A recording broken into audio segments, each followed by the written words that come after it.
Σήμερα θα κάνουμε ένα FAQ ή όπως λέγανε στο χωριό μου, fuck. Τουρουρου. Εννοείται πριν ξεκινήσουμε έρευνα μισθών, πρώτο comment και description. Εντάξει, θα μας πάρει ένα λεπτό, το στέλνουμε και στους φίλους μας. Λοιπόν, θα πάμε να δούμε τώρα τα comments σας και θα απαντήσουμε σε μερικά από αυτά. Ο λόγος που το κάνουμε αυτό είναι γιατί πιστεύουμε ότι κάποιο comment, κάποια ερώτηση ίσως πρέπει να ανοίξει περισσότερο στο κοινό από ότι απλά να πάμε να απαντήσουμε κάτω. Και πάμε να τα δούμε. Λοιπόν, θα ξεκινήσουμε με τον φίλο μας εδώ πέρα, δεν μπορώ να το προφέρω αυτό το όνομα, αλλά αυτό που βλέπετε στην οθόνη σας είναι. Είναι LOL για σου, είναι παίξει στο LOL. Είναι LOL για σου, είναι champion στο League of Legends. Αλήθεια τώρα. Ναι. Τι σφαιρική γνώση έχεις. Παίζω απλά LOL. Εκεί ξεκινάει και τελειώνει η γνώση μου. Είναι JavaScript και LOL. Απίστευτο. Για πες μου τις Πολιτείες της Αμερικής. Για σου, Ντάλι, Ας. Λοιπόν, τώρα είχαμε κάνει ένα βίντεο το οποίο μιλούσαμε για τις soft skills και μιλούσαμε τώρα με συγκεκριμένα παραδείγματα, γιατί πολλές φορές λέμε soft skills και το λέμε τελείως αυθαίρετα και αόριστα. Όχι μόνο εμείς, όλοι γενικότερα κάπως έτσι το χρησιμοποιούμε. Και μιλούσαμε τώρα για συγκεκριμένα παραδείγματα. Ένα από αυτά τα παραδείγματα που δώσαμε είναι ότι είχαμε πει ότι πολλές φορές, παιδί μου, για να πείσεις κάποιον ο οποίος δεν είναι tech άνθρωπος, να κάνει ή να δεχτεί αυτό που θεωρείς εσύ ότι είναι σωστό, πρέπει να το πεις στη δική του γλώσσα. Ένα από αυτά ήταν που λέγαμε ότι αντί να πεις ότι το site είναι αργό και πρέπει να δώσουμε χρόνο για να το κάνουμε να απαντάει σε 50 millisecond ανά request, πες ότι θα αυξηθούν οι εγγραφές άμα το κάνουμε πιο γρήγορο. Λοιπόν, ο φίλος μας εδώ πέρα λέει, μερικά από αυτά είναι too generic. Π.χ. το ποσοστό εγγραφών εξαρτάται από 1000 πράγματα. Μπορεί κάποιος να έχει μεγαλύτερο MS ανά request, απλά να υπερτερεί σε κάτι άλλο και να έχει μεγαλύτερο ποσοστό εγγραφών. Είμαι υπέρ του ποσοστό εγγραφών και αιτιολόγηση. Π.χ. έρευνες λένε ότι όσο πιο γρήγορο είναι το site, τόσο το καλύτερο. Οκ. Λοιπόν, πρόσεξε να δεις εδώ πέρα τι γίνεται. Αυτό που θέλουμε να πετύχουμε είναι να κάνουμε τη σωστή δουλειά. Η σωστή δουλειά τι είναι? Να κάνουμε το site γρήγορο. Ό,τι και αν σημαίνει αυτό. Τώρα, όντως είναι 1000 πράγματα που έχουν να κάνουν με το ότι πρέπει να κάνεις αυτά τα 1000 πράγματα και θα αυξηθεί το ποσοστό εγγραφών. Ένα από αυτά όμως είναι το ότι πρέπει να γίνει το site πιο γρήγορο. Οπότε, μπορείς να πας να το χρησιμοποιήσεις και δεν είναι ανήθικο. Δεν είναι κακό. Δεν είναι ότι κρύβεις πληροφορία. Και άμα πας να πεις κιόλας ίσα-ίσα, να το πω με την άλλη, άμα πας να πεις σε έναν μη tech άνθρωπο ότι για να αυξήσουμε τις εγγραφές θέλουμε 1000 πράγματα, δεν θα σου πει τι πάει 1000 πράγματα. Πες μου 2-3, παιδί μου. Δηλαδή, πάμε, τι μπορούμε να κάνουμε. Νομίζω ότι και το point, ας πούμε, του. Ξέρεις, γιατί αυτό το μεγάλο παράδειγμα ήταν ότι το site είναι πιο γρήγορο κατά 5 MS ένα request ή το goal να κάνουμε 5 MS ένα request. Αυτό δεν είναι μετρήσιμο στο τι value δίνει. Το ότι θα κάνουμε το site πιο γρήγορο είναι το αποτέλεσμα αυτής της δουλειάς. Οπότε είναι και το ότι προφανώς δεν είναι ότι αυτό είναι το μοναδικό πράγμα που κάνει την έγγραφη πιο γρήγορη, είναι ότι πώς μπορούμε να εξηγήσουμε σε κάποιον που δεν καταλαβαίνει, δεν τον ενδιαφέρει αναγκαστικά τεχνικά πράγματα. Οκ, θα κάνω κάτι. Θα χαλάσω αυτό να κάνω κάτι, χρόνο, κτλ. Εγώ σαν εταιρεία θα κερδίσω. Ναι. Το value θα κερδίσω είναι ότι θα ανέβουν οι εγγραφές μου. Προφανώς παίζουν ρόλο πάρα πράγματα στο να ανέβουν οι εγγραφές μου, αλλά το αποτέλεσμα, ο λόγος που θα κάνουμε αυτό το optimization είναι να ανέβουν οι εγγραφές. Και οτιδήποτε άλλο, παιδί μου, αλλά το παράδειγμα νομίζω ότι είναι τι value δίνει οτιδήποτε κάνω. Εσύ, σαν προγραμματιστής, πρέπει να πας να το πουλήσεις αυτό το πράγμα. Mm-hmm. Όταν πας να το πουλήσεις, πρέπει να μιλήσεις τη γλώσσα τους, τη γλώσσα του product. Okay. Ναι, μεν είναι 1000 πράγματα, αλλά ένα από αυτά είναι αυτό. Δεν λες ψέματα. Mm-hmm. Αυτό είναι το θέμα. Και εννοείται ότι μπορείς να το χρησιμοποιήσεις αυτό και για άλλα πράγματα που θες να κάνεις στο site. Π.χ. να το κάνεις πιο απλό. Mm-hmm. Γιατί τώρα, άμα αφήσεις το μέσο, θα πω μέσα σε εισαγωγικά πολιτή, ό,τι και αν σημαίνει αυτό, δεν το λέω αρνητικά, ρε παιδί μου, αλλά άμα αφήσεις έναν άνθρωπο ο οποίος δεν ξέρει από το πώς, δεν έχει κατανόηση δημιουργίας software, θα στο κάνει χριστουγεννιάτικο δέντρο. Εσύ, σαν προγραμματιστής, πρέπει να προσπαθήσεις να το κάνεις πιο απλό και πιο εύχριστο. Okay. Για αυτό το πράγμα δεν μπορείς να πας να του πεις το έχεις κάνει χριστουγεννιάτικο δέντρο, πρέπει να πάμε να το φτιάξουμε. Πρέπει να πας να εξηγήσεις πράγματα στη γλώσσα του, εύκολα, κατανοητά, χωρίς πολλές λεπτομέρειες. Τα βασικά. Βασικά δεν το ενδιαφέρει κιόλας. Δηλαδή, μόνο να του πεις ότι θα βάλουμε, αντί να το IP είναι σύγχρονο και θα κάνουμε ας πούμε, events σε Kafka για να κάνουμε processing και ασύγχρονα. Έχει κοιμηθεί. Αυτό, δηλαδή δεν είναι κακό ξέρεις, ότι θα το κάνεις. Δηλαδή, ίσως αυτή να είναι η λύση, αλλά δεν τον ενδιαφέρει. Δηλαδή, τον ενδιαφέρει ότι π.χ. όταν μπαίνουν και βλέπουν αυτό το processing για 2 λεπτά, κάνουν drop, είδαμε τα analytics, σταματάνε και δεν παίρνουν το αποτέλεσμα, bla. Αν κάνουμε κάτι το οποίο παίρνουμε το request του, τον ενημερώνουμε και του στέλνουμε π.χ. ένα email ασύγχρονα με το αποτέλεσμα, πιστεύουμε ότι. Γιατί πάντα είναι θεωρία, έτσι, δεν μπορεί να ξέρει ότι αυτή η λύση που θα κάνει θα πετύχει. Αλλά είδαμε ότι από τα analytics το drop γίνεται στο processing. Δεν τον ενδιαφέρει πώ θα κάνει το processing σε ασύγχρονο πίσω. Μπορεί να είναι Chrome, μπορεί να είναι Kafka, μπορεί να είναι whatever. Δεν τα λες καν αυτά. Αλλά νομίζω ότι όλο το point είναι ότι ξέρεις, δεν μπορεί να πείσει με τεχνικού όρου, παιδί μου, την αξία που θα δώσει αυτό το πράγμα. Πρέπει να δει όντω την αξία και νομίζω ότι όντω είναι και αντίστροφα. Δηλαδή δεν έχει με βίντεο, παιδί μου, ότι έτσι πρέπει να αποφασίσει κι εσύ. Ότι δεν πρέπει να κάνω 100 MS γιατί πρέπει να το κάνω 100 MS, αλλά δίνει value σε μένα αυτό το πράγμα. Και εκεί θα το πουλήσει και δεν θα είναι και ανήθικο. Γιατί αν το κάνει 100 MS για το βιογραφικό σου, θα είναι ανήθικο να κάνει 100 MS για το βιογραφικό σου. Αλλά αν το κάνει γιατί πιστεύει ότι θα ανέβει το rate των εγγραφών, όντω τότε είναι απλά για να το πουλήσει, δεν μπορεί να πει ότι θα κάνει ένα Go microservice που απαντάει σε 2 μιλισεκόντ. Μούρικο για του φίλου σου, αλλά δεν θα πουλήσει τον. Ναι, δεν το έχω κάνει ποτέ αυτό. Ποτέ. Στο βίντεο για την αξιοπιστία τεχνητής νοημοσύνης που είχαμε κάνει με τον Θοδωρή, μπορείτε να κάνετε ένα βίντεο και να εξηγείτε ποιο και γιατί πτυχίο να πάρεις για προγραμματισμό. Ναι, άσχετο το comment με το βίντεο. Λοιπόν. Όχι. Όχι. Αυτή είναι η το σκέφτηκες πολύ από το Λοιπόν, θα σου απαντήσω όχι. Όχι. Λοιπόν, εντάξει, τώρα. Προφανώς το συγκεκριμένο σχόλιο το έχει κάνει ένα άτομο το οποίο είναι entry level, τώρα ξεκινάει, τώρα είναι για να ξεκινήσει. Δηλαδή φαντάζομαι ότι είναι στο Λύκειο ή κάτι τέτοιο. Λοιπόν, τι γίνεται τώρα εδώ πέρα. Το πτυχίο, ο τίτλος του πτυχίου δεν παίζει ρόλο.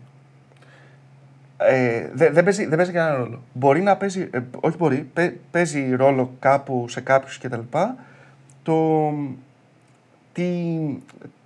Σε τι industry είναι, δηλαδή θέλω να σου πω, παιδί μου, τώρα, άμα έχεις ένα πτυχίο θεολογίας, μπορεί να μην παίξει τόσο σημαντικό ρόλο με ένα πτυχίο ηλεκτρολογίας. Π.χ. Ξέρεις, το βάζω πιο κοντά. Βέβαια και όλα αυτά που λέμε είναι από το μυαλό μας τα βγάζουμε. Δεν μπορούμε με κάποιο τρόπο να τα επιβεβαιώσουμε. Εύκολα, ναι, είναι πολύ δύσκολο. Απ' την άλλη, μπορεί να παίζει ρόλο το πρεστίζ μιας σχολής. Mm-hmm. Δηλαδή, μπορεί, ρε παιδί μου, να πούμε ότι κάποιος που είναι από το Πολυτεχνείο, από το Παπί ή κάτι τέτοιο, ξέρεις, από τις έτσι καλές σχολές, ας πούμε, στην Ελλάδα, μεγάλες, να παίζει ένα θετικό ρόλο. Απ' την άλλη, όταν πας στο εξωτερικό ή όταν προσλαμβάνεις από το εξωτερικό, δεν δίνεις καθόλου σημασία σε αυτά γιατί δεν τα ξέρεις. Μπορεί να ξέρεις 5 σχολές στην Αγγλία, 5 σχολές στην Αμερική, αλλά τώρα όταν προσλαμβάνεις τον άλλον π.χ. που είναι από Πολωνία, τώρα ξέρεις τις σχολές της Πολωνίας. Μία-μία. Βλέπεις, γράφει από κάτω τεχνική σχολή Βαρσοβίας, κάτι. Ξέρεις, στα αγγλικά. Ναι. Δεν ξέρω. Δεν έχω ιδέα. Τον τάδε καθηγητή. Δεν έχω ιδέα. Λοιπόν, οπότε για να το κλείσουμε τώρα αυτό το θέμα,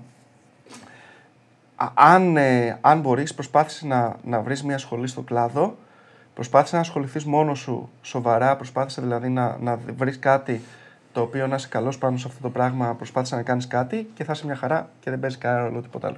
Και νομίζω ότι και σε διάφορα βίντεο έχουμε αναλύσει την κατά ψήματα, παιδί μου, και οι σχολές και έχουμε κάνει και πιο πτυχίο να πάρω κτλ. Στο κομμάτι και προφανώς είναι αυτό που πες ότι όσο πιο μεγάλη είναι η σχολή, θα έχει πολλά άτομα που θα ασχολούνται, πιο πολλά ξέρεις. Δηλαδή νομίζω καθαρά το πώς θα κάνεις εσύ εκεί πέρα, πώς θα πάρεις όσο πιο πολλά πράγματα μπορείς από τη σχολή. Ναι, όχι. Ευκαιρίες. Αλλά λέει, ποιο πτυχίο να πάρεις για προγραμματισμό. Ναι. Αυτό λέω ότι το πτυχίο περσέ μπορεί να τελειώσει τη σχολή σου και να μην έχει καταλάβει τίποτα. Οπότε. Δηλαδή είναι πιο πολύ πώς θα πάρεις εσύ από αυτή τη σχολή. Μπορεί να έχει τελειώσει τη σχολή σου και να έχει καταλάβει προγραμματισμό. Εσύ το έχει κάνει αυτό το αστείο. Μισθός προγραμματιστή Ελλάδα έρευνα 2023. Μας γράφει εδώ πέρα ο φίλος μας ο Μάκης το εξής comment. Πολύ ωραίο βίντεο, ωστόσο, ίσως να πρέπει να κάνετε μια αλλαγή στη μεθοδολογία σας για να ανταποκρίνετε τα νούμερα στην πραγματικότητα. Με την αλλαγή που κάνατε, λύνεται το πρόβλημα του τραβηγμένου μέσου όρου προς τα κάτω λόγω μεγάλου δείγματος στους junior, αλλά δημιουργείται πρόβλημα με τράβηγμα του μέσου όρου προς τα πάνω αν τα δείγματα είναι λίγα.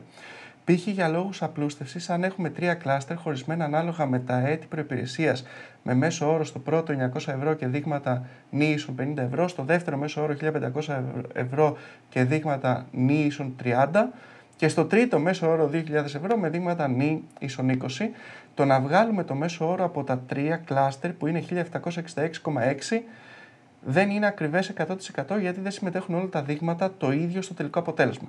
50% του δείγματος έχει 900 ευρώ μέσο όρο.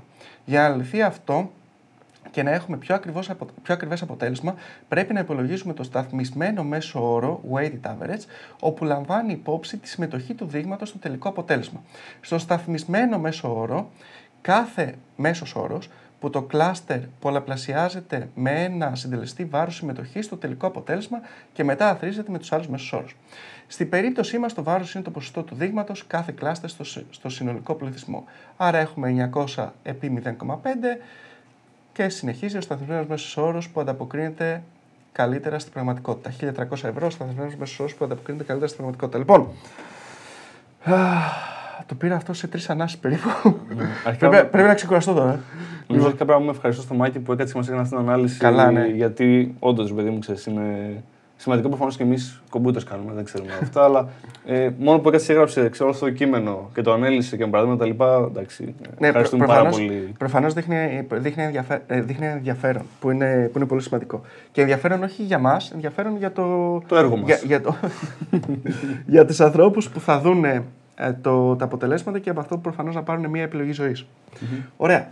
Λοιπόν, κάνουμε λίγο sharescreen. Ωραία.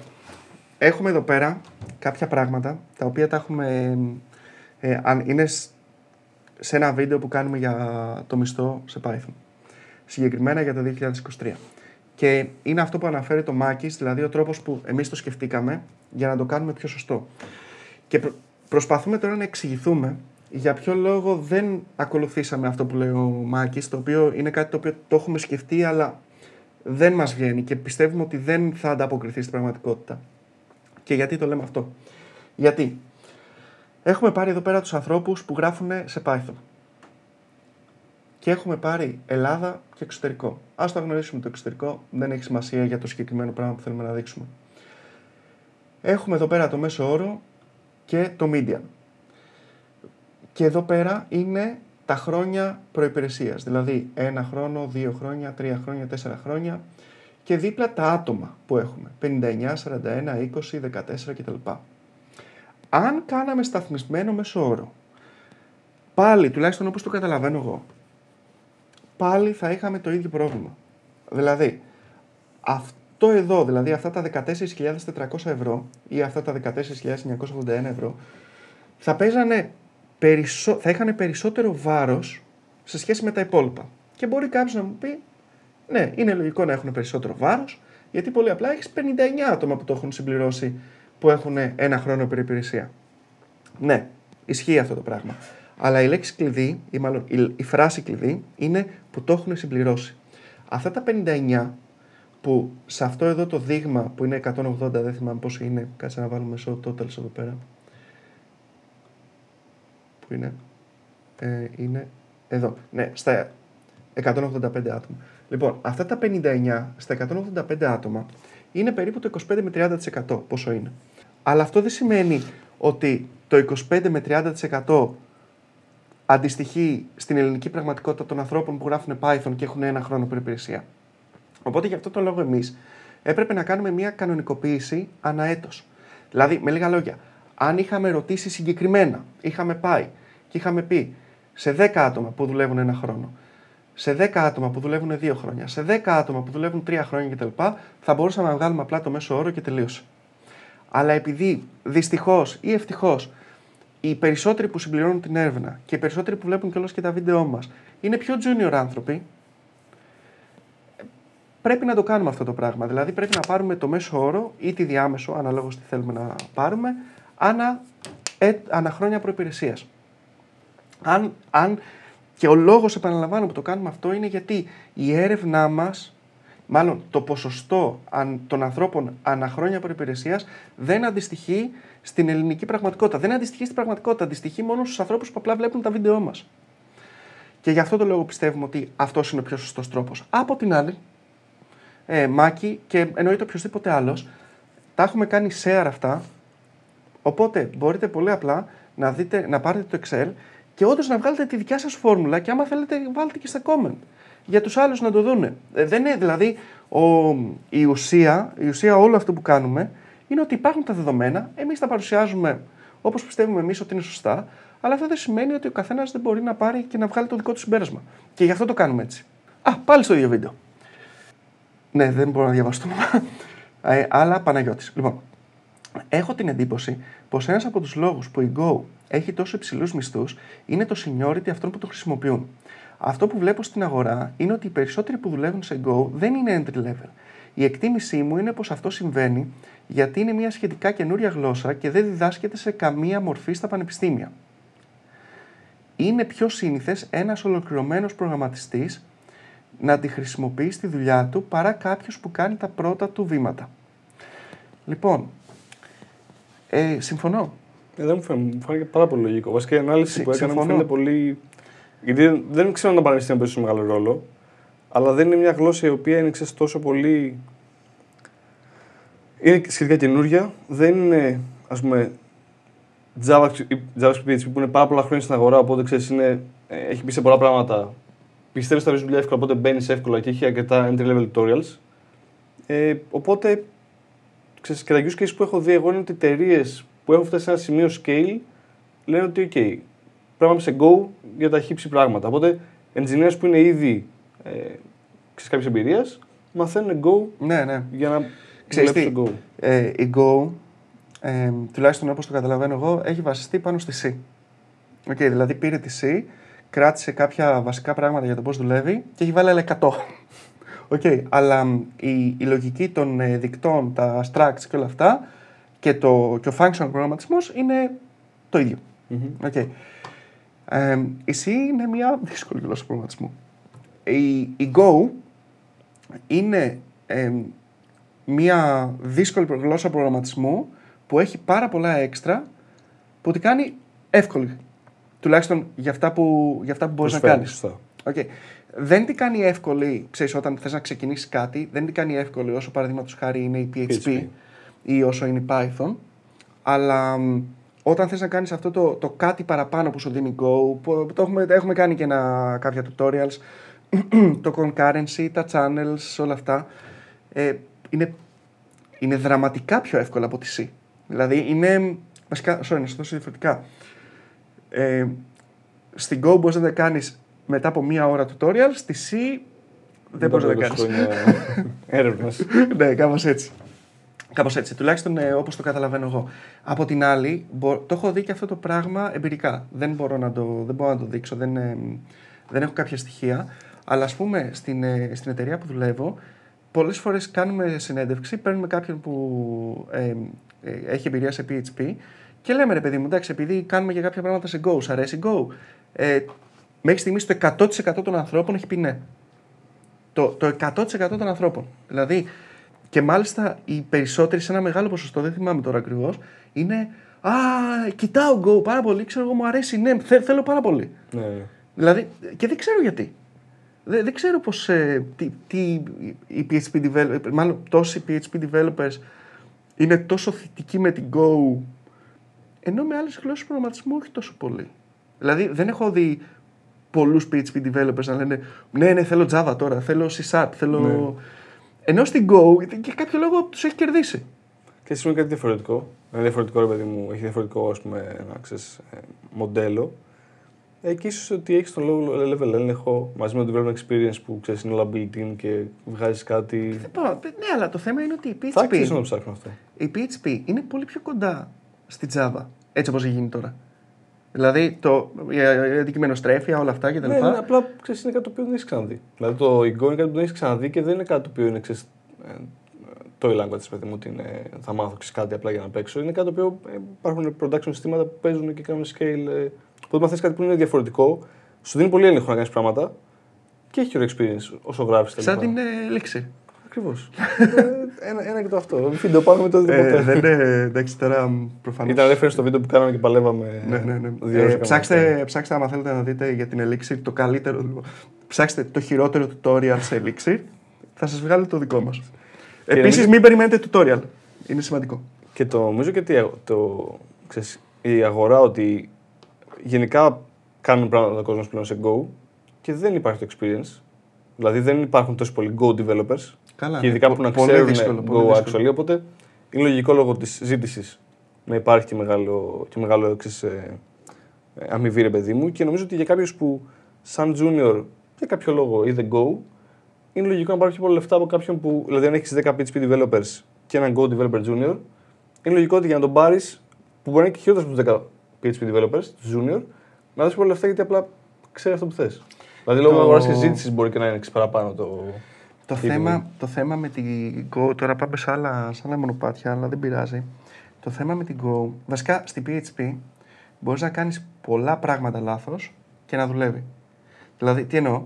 Επειδή κάθε request είναι στην ουσία ένα καινούριο instance της εφαρμογής που τρέχει, μπορείς εκείνη τη στιγμή να ζητήσεις 1 GB RAM.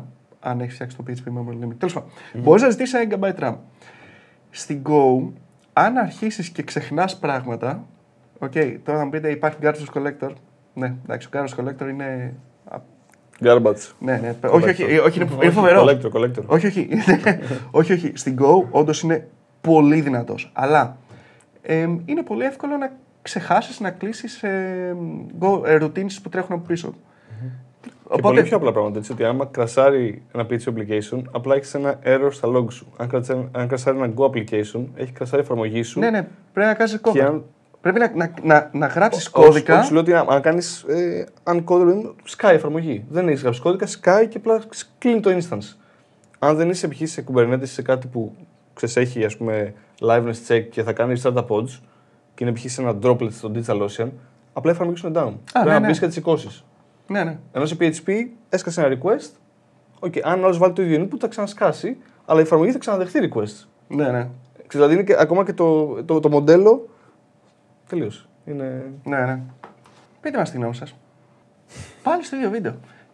Χαμός το βίντεο. Εντάξει, ήταν και το πρώτο βίντεο του. Μας γράφει εδώ πέρα ο Exhibit 256. Αυτό είναι rapper.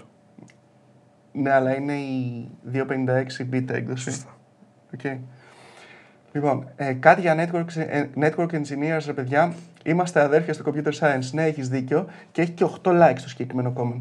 Ελπίζω συμπληρώστε την έρευνα. Ακριβώς αυτό θέλω να πω. Φίλους σας. Συμπληρώστε την έρευνα, στείλτε σε όλους τους φίλους σας. Λοιπόν, δηλαδή θα τρελαθώ. Επίσης, έχουμε πράγματα στην έρευνα για network engineers. Απλά δεν μπήκαν στη δεκάδα. Είναι Eurovision είμαστε εμείς κάθε χρόνο. Δεν είναι. Ναι. Είμαστε Eurovision. Εντάξει, πόσο να το γεμίσουμε. Δείτε το στο spreadsheet. Εκεί πέρα θα βρείτε κάποια στοιχεία. Αλλά πάνω απ' όλα συμπληρώστε το για τον χρόνο. Και πρίξτε για τους φίλους σας. Και πρέπει να κάνετε tutorial. Πώς μπορείτε να κάνετε φίλτρα στο Πραγματικά. spreadsheet. Οπότε μπορείτε να κάνετε το ίδιο τρόπο που κάνουμε στα data και να φιλτράρετε και να δείτε τα δεδομένα που θέλετε. Λοιπόν, στο βίντεο γιατί οι προγραμματιστές δεν είναι χαρούμενοι. Τι έπαθες? Αυτό δεν είναι το thumbnail στο γιατί οι προγραμματιστές δεν είναι χαρούμενοι. Σωστά. Τα κόλλησε το Okay. YouTube. Κάτι πρέπει να το YouTube. Τέλος πάντων, λοιπόν, αγνοήστε το thumbnail. Το γεγονός ότι ξέρω τα thumbnails απ' έξω. Απίστευτο. Το είσαι χαρούμενος δεν είναι στο βίντεο. Είσαι χαρούμενος, κάτι που λέει νομίζω χαρούμενος. Ναι. Λοιπόν, και μας γράφει ο Insomniacs. Νομίζω. Λογικά δεν κοιμάται. Πλέον δεν έχει νόημα να γίνει κάποιος προγραμματιστής γιατί έχει ανέβει ο ανταγωνισμός. Ειδικά από Ινδία μεριά. Λοιπόν. Κοίτα. Πολύ βαριά φράση.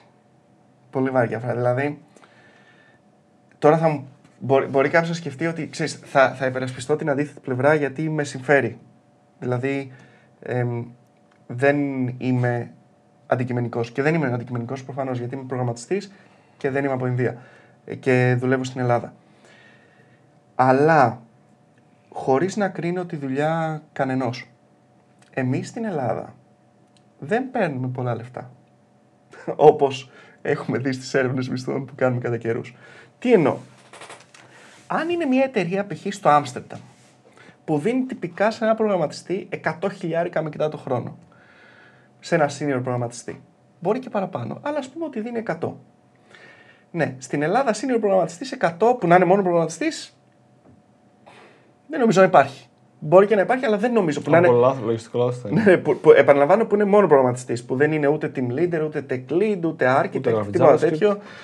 Ειδικά JavaScript, ναι. Είναι πολύ δύσκολο. Οπότε, ο Άμστερνταντανός, ο Ολλανδός εργοδότης, θα σκεφτεί τι δίνω στον άλλον 100.000. Θα πάω στην Ινδία να πάρω φτηνούς προγραμματιστές. Ωραία. Εκεί ίσως έχει κάποιο νόημα. Στην Αμερική το ίδιο. Στην Αγγλία το ίδιο. Ναι, στην Ελλάδα. Δεν είμαστε η φθηνή χώρα που παίρνουν Ευρωπαίοι για να κάνουν. Ναι, εμείς είμαστε η. Οκ, λοιπόν. Πόντως ισχύει αυτό το πράγμα.